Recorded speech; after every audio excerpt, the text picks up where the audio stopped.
Pag-usapan naman natin sa video na to guys, no, regarding naman sa tatlong mga salita na dapat ay ginagamit natin sa prayer natin.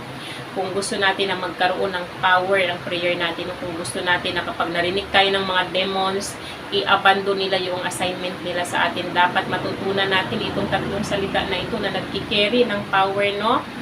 So, pag-usapan natin sa video na to guys, kung ano nga ba ang tatlong salita na ito, no? Kasi kadalasan sa atin ng mga Christian, siguro nagtataka tayo, nagpipray naman tayo araw-araw, pero yung mga prayer natin unanswered, no?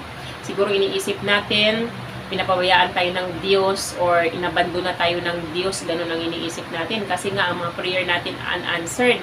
Ang hindi natin alam, hindi naman si God ang may problema, no? Ang problema ay yung mga salita na ginagamit natin sa prayer natin. Ang problema ay yung mga salita na dapat ay ginagamit natin sa prayer natin pero hindi natin alam gamitin, no? Yun ang problema, hindi si God, no? Kasi si God ay nakikinig, si God sa atin, nakikinig yan sa mga prayer natin. Pero kung ang mga prayer natin ay hindi nagkikerry ng power, ay talagang hindi tayo magkaroon ng answered prayers, no?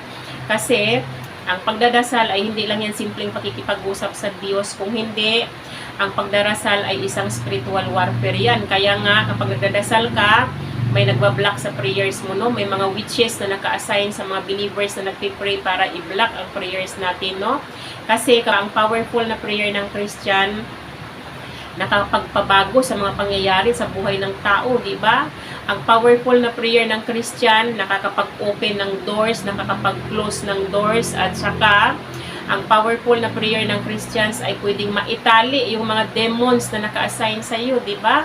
Ang powerful na prayer ng Christians ay nakakapag-dispatch ng mga angels. Dinidispatch ni God yung angel niya kapag ang prayer mo ay powerful, di ba? Pero pag ang prayer mo hindi nagkikerry ng power, kahit ilang oras ka pang magdasal dyan, hindi lahat ng prayer ay magkaparehas. Nagtataka kayo, may mga believers na grabe mag-pray ang haba, ilang oras, pero walang nangyayari sa spirit realm, di ba? May mga ganun talaga, nagpipray sila 1 hour, 2 hours, 3 hours, kasi gusto nila ng answered prayers, pero walang nangyayari sa spirit realm. May mga Christian naman na ilang sentence lang yung ginagamit nila, pero kapag sinabi nila yung words na yon na talagang nagkikerry ng power, maaari na ang assignment ng witch na ito sa mga buhay nila ay masira ng tuluyan, di ba? Ganun ka-powerful ang prayer natin kung alam natin kung ano ang mga words na dapat nating gamitin sa prayer natin, yung words na nagkikerry ng power, no? Kasi hindi natin alam sa spirit realm, ang mga salita natin ay nagtataglay ng substance yan, di ba? Kumbaga, yung mga words na ginagamit natin sa prayer natin, hindi lang siya sounds na naglalaho sa hangin. Kung hindi, sa pamamagitan ng mga words na ginagamit natin, magkikreate siya ng reality. Nakakapag-move ng mga bagay yung prayers natin, nakakapag-open door, nakakapag-close ng doors, ganun ka-powerful yung words natin, no? Kaya nga, sinasabi sa Bible, di ba, sabi sa Proverbs chapter 18, verse 21, death and life are in the power of tongue, and those who love it will eat its fruit. Di ba, ibig sabihin, ang kamatayan nga at ang buhay ng isang tao ay nasa kapangyarihan ng dila natin. Gamitin natin yung dila natin para bigkasin yung mga nararapat na mga salita sa prayer natin para magkaroon ng power ang salita natin, kasi may power ang mga words natin, no? Yung dila natin nagkikerry ng power yan, di ba?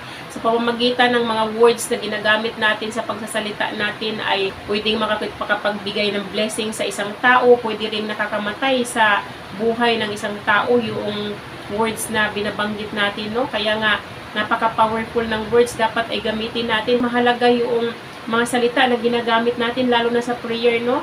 Kaya nga, si God, noong kinreate na yung universe, kinreate na yung earth, sa pamamagitan lang ng salita, di ba? Anong sabi niya? Let there be light, and there is light, di ba? At saka si Jesus Christ, nung pinakalma niya yung bagyo, sa pamamagitan lang ng salita, di ba? Sinabi lang niya, be still, o tumahan na yung bagyo, di ba? Ganun ka-powerful ang words natin, di ba? May power ang words natin, no? Kaya dapat ay gamitin natin yung mga tama na words, yung mga exact na words na pwede nating ma-deliver yung sarili natin sa mga atake na nagmula sa kaaway, no? So, pag-usapan natin sa video na ito, ano-ano nga ba ang mga words na sinasabi ko. Number 1 na word na dapat natin gamitin sa prayer natin para magkaroon ng power yung prayer natin. Yung pangalan ni Jesus dapat natin gamitin sa prayer. Kasi alam naman natin kung gaano ka-powerful ang pangalan ni Jesus, no? Kasi nga, sa kanya nga ibinigay lahat ng authority. Nakasaad pa yan sa Bible. At the name of Jesus Christ, every knee shall bow in heaven, on earth, and under the earth. And every tongue shall confess that Jesus is Lord to the glory of God the Father. O diba, nakasaad sa Bible, nasa pamamagitan ng pangalan ni Jesus, lahat magbabaw sa Kanya, lahat yuyuko sa Kanya, at lahat luluhod sa pamamagitan ng pangalan niya. Diba, ganon kataas ang authority niya. Kaya, nararapat lamang na gamitin natin ito sa mga prayer natin. No? Siguro sabihin ninyo, ginagamit naman ninyo yung pangalan ni Jesus palagi sa prayer ninyo, no? Nakadepende kasi ang paggamit natin sa pangalan, no? Kailangan gamitin natin ang pangalan ni Jesus ng may authority. Kadalasan kasi sa atin, ginagamit natin ang pangalan ni Jesus sa pagre-request natin, no? Nagre-request tayo na parang ginagawa natin si Jesus Christ na lapit natin na kamag-anak na nasa malayo, na hinihingian natin ng tulong, na nagbabakasakali tayo na sa pamamagitan ng pagmamakaawa natin or pagbabait-baitan natin sa pakikiusap natin or pakikitungo natin sa Kanya ay magpadala siya ng pera sa atin. Parang ganun lang natin tinatrato si Jesus Christ kapag ang pangalan niya ay ginagamit natin sa pagre-request. Pero kapag ang pangalan niya ginamit natin sa pagkukuman, sasabihin natin, by the authority given to me in Jesus' name, I command that every evil assignment of the enemy against my life is canceled now. Ganyan-ganyan, kung ganyan ang ang sasabihin mo. Di parang tinrato mo si Jesus Christ na bilang king. Kapag ganung paraan mo gamitin ang pangalan niya, tinatrato mo siya na parang king, di ba? Kasi nga tayo, bilang Christians, binigyan tayo ng authority na sa pamamagitan ni Jesus Christ, pwede nating ma-defeat ang kapangyarihan ng kaaway natin basta alam nating gamitin yung pangalan niya. Sa pamamagitan ng pangalan niya, magkukuman tayo kahit anong i-command natin para ma-defeat natin ang power ng mga kaaway natin. Mangyayari yun basta samahan natin ng faith yung pagkukumand natin. Samahan natin ng pananampalataya na talagang mangyayari kung ano man yung kinumand natin, no? Dahil sa pananampalataya natin talagang mangyayari yun. Ganun dapat yung gawin natin para magkaroon ng power. Ang prayer natin, gamitin natin yung pangalan ni Jesus ng may authority bilang Christians, no? Ay sigurado naman na matatalo talaga natin yung mga kaaway natin sa pangalan pa lang ni Jesus. Kailangan nilang mag-bow down, kailangan nilang mag-obey kapag tayo ay nagkuman dahil sa authority ni Jesus Christ sa mundong ito, no? Kaya dapat alam nating gamitin ang pangalan ni Jesus, no? So, pangalawa naman na word na dapat nating gamitin sa prayer natin para magkaroon ng power ang prayer natin ay yung salitang fire or di kaya apoy, no? Napaka-powerful ng apoy na ito, no? Pag ginamit natin ito, kasi alam naman natin, God is consuming fire. Nakalagay yan sa Bible, no? Si God ay consuming fire. Kapag ginamit natin ang apoy ni God sa prayer natin, magiging katotohanan ito. Kapag nag-release ka ng fire sa prayer mo, magiging reality yung fire na ginamit mo sa prayer mo, no? Kasi mararamdaman ng kaaway yung fire na nirelease mo sa prayer mo, no? Madalas kong gamitin yan sa prayer ko kasi nga araw-araw ako nakakaranas ng spiritual warfare. Sa prayer ko lagi kong sinasabi, I release the fire of God against all demonic agent that are working against my life right now, working against my finances, working against my business, working against my breakthrough, working against my health, working against my ministry. I release the fire of God against you to burn you, to consume you. Ganyan-ganyan, no? Ganyan dapat ang prayer natin, no? I release the fire of God against the demonic forces of evil working against my life right now, working against my health, working against my family, working against my business, and let the fire of God burn them, let the fire of God roast them, let the fire of God consume them. Ganun dapat tayo magdasal, no? Gamitin natin yung power ng fire ni God dahil talaga naman kapag ginamit natin yon, lahat ng assignment ng kaaway natin sa buhay natin ay masusunog ng apoy ni God, no? Lahat ng sinabi natin doon sa prayer, kung bakit natin nire-release yung fire ni God, kung ano yung sinabi natin, yun ang mangyayari. Yun ang magiging katotohanan. Talagang susunugin ng fire ni God kung ano man yung assignment nila sa buhay natin, kung ano man yung mga evil desires nila, kung ano man yung mga evil intentions nila sa mga buhay natin. Kaya huwag nating kalimutan Gamitin ang apoy ni God dahil napaka-powerful yan kapag alam mong gamitin sa prayer, lalo na kung alam mo with authority bilang anak ng Diyos, di ba? Bilang anak ng Diyos, gamitin mo siya with authority, samahan mo ng pananampalataya, ay talaga naman ay madidefeat mo ang mga power ng mga kaaway kapag ganito ka mag-pray, no? Pangatlo naman na salita na dapat natin ginagamit sa prayer natin para magkaroon ng power ang prayer natin ay yung blood ni Jesus Christ or dugo ni Jesus, no? Siguro, marami sa inyo magsasabi na ginagamit nyo naman ng dugo ni Jesus Christ, bakit wala namang nangyayari, di ba? Kasi nga tulad ng sinabi ko, hindi lang basta-basta ang paggamit ng dugo, kailangan gamitin mo siya with authority at kasamahan mo ng pananampalataya para mag-work, di ba? Para mag-work out yung paggamit mo ng dugo ni Jesus, di ba?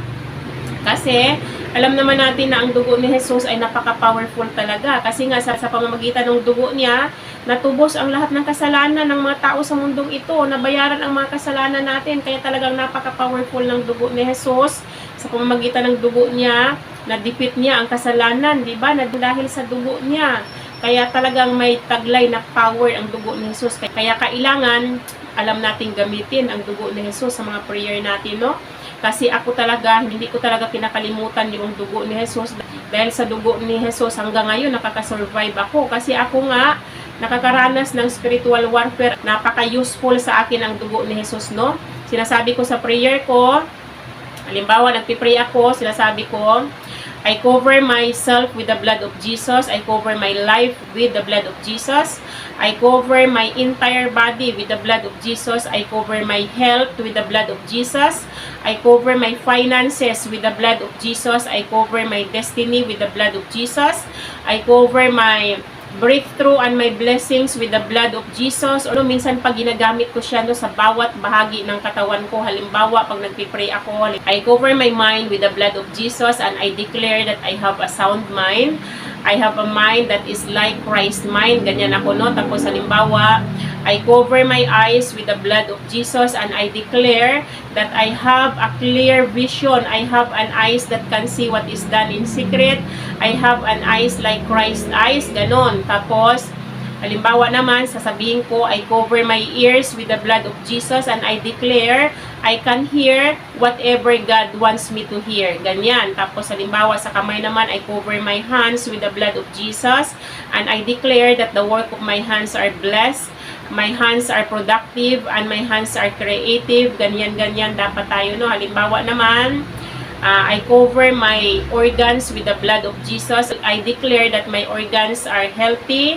My organs are functioning well. Ganyan. Minsan naman sinasabi ko, I cover my knees, I cover my legs with the blood of Jesus, and I declare I have the strongest legs, I have the strongest knees in this world, and I declare that I have a legs and I have a knees that are free from any arthritis, free from rheuma, free from paralysis. Ganyan-ganyan ako pag nagdasal, no? Iniisa-isa ko yung bawat bahagi ng katawan ko, kinukover ko ng dugo ni Jesus kasi bilang protection natin yan. Kasi alam naman natin na tayo na mga believers, nakakaranas ng spiritual warfare. Ang mga kaaway natin, napaka-specific ng assignment nila sa atin. Gusto tayong bigyan ng sakit, di ba? Kaya dapat ay alam natin kung paano proteksyonan yung sarili natin. Yung mga organs natin, gusto nila bigyan ng sakit tayo, no? Gagamitin yung organs natin. Halimbawa, no, gusto kang magkaroon ng sakit sa kidney, di ba? Gusto kang magkaroon ng sakit sa atay, gusto kang magkaroon ng ulcer, gusto nila magkaroon ka ng sakit diyan sa mga organs mo. Kaya dapat yung organs mo ay na-cover mo yan ng blood ni Jesus Christ bilang protection mo. At saka, kapag natutulog ka, huwag mong kalimutan ang dugo ni Jesus, di ba? Kasi ako kapag natutulog ako, sinasabi ko, I cover my dreams with the blood of Jesus. I cover my sleep with the blood of Jesus. I cover my blanket with the blood of Jesus. I cover my pillow. I cover my mattress. I cover my bed with the blood of Jesus. Ganyan-ganyan ako bago matulog kasi nga protection natin. At saka bago kayo matulog, huwag niyong kalimutan yung bahay ninyo, i-cover ninyo ng dugo ni Jesus. Kasi ako, bago ako matulog, sinasabi ko, I cover this house with the blood of Jesus. I cover the door of this house with the blood of Jesus. I cover the foundation of this house with the blood of Jesus. I cover the windows of this house with the blood of Jesus. I cover the walls of this house with the blood of Jesus. I cover the roof or the ceiling of this house with the blood of Jesus. I cover the CR with the blood of Jesus. I cover the kitchen.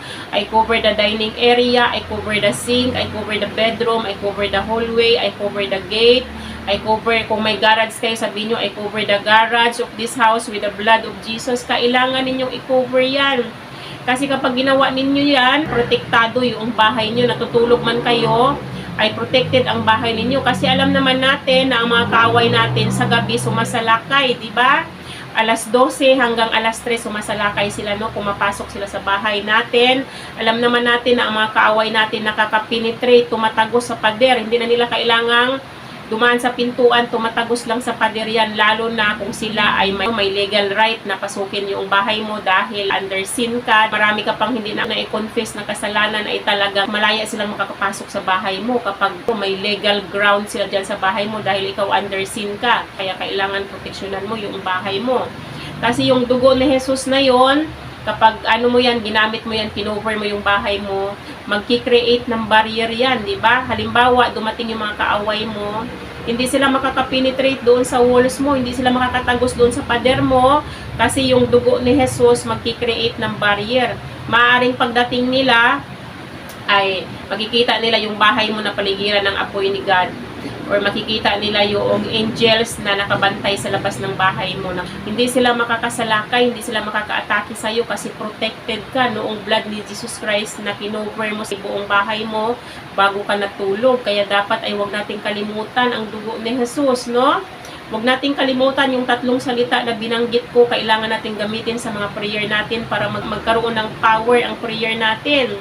Diba? So ngayon na alam nyo na kailangan natin gamitin yung mga salita na yon para magkaroon ng power ang mga prayer natin, ay umpisa na natin gamitin, no? Ang una, yung pangalan ni Jesus, gamitin natin ng may authority.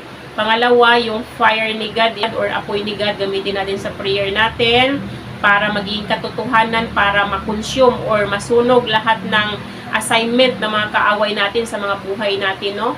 Pangatlo naman, yung dugo ni Jesus bilang proteksyon, yung power ng dugo ni Jesus na talaga naman napakatindi ng proteksyon, no? Talagang napaka-powerful kasi ako talaga ay napatunayan ko yan kung gaano ka-powerful ang dugo ni Jesus, no? Kasi yan ang panlaban ko sa mga kaaway ko, diba? Yan ang panlaban ko, yan ang proteksyon ko talaga sa araw-araw. Kaya ako hanggang ngayon nakaka-survive ako dahil dyan sa mga tatlong salita na ginagamit ko sa prayer ko, no? So, huwag nating kalimutan, pero tulad ng sinabi ko, kahit gamitin nyo man yung tatlong mga salita na yan, pero wala kayong pananampalataya, halimbawa, ginamit nyo, pero sa isip ninyo, nagda-doubt kayo, sasabihin ninyo, effective kaya itong mga salita na ito, mag-work kaya sa akin, ay baliwala yan. Kasi nga, tulad ng sinabi ko, si God ay nag-work siya, si God ay kumikilos siya sa pamamagitan ng pananampalataya natin. Kaya kapag ginamit natin yung tatlong salita na yan, siguraduhin natin na naniniwala tayo na talagang kaya tayong proteksyonan, kaya tayong i-deliver ng mga salita na yan sa mga kaaway natin, at kaya tayong pagtagumpayin ng mga salita na yan, no?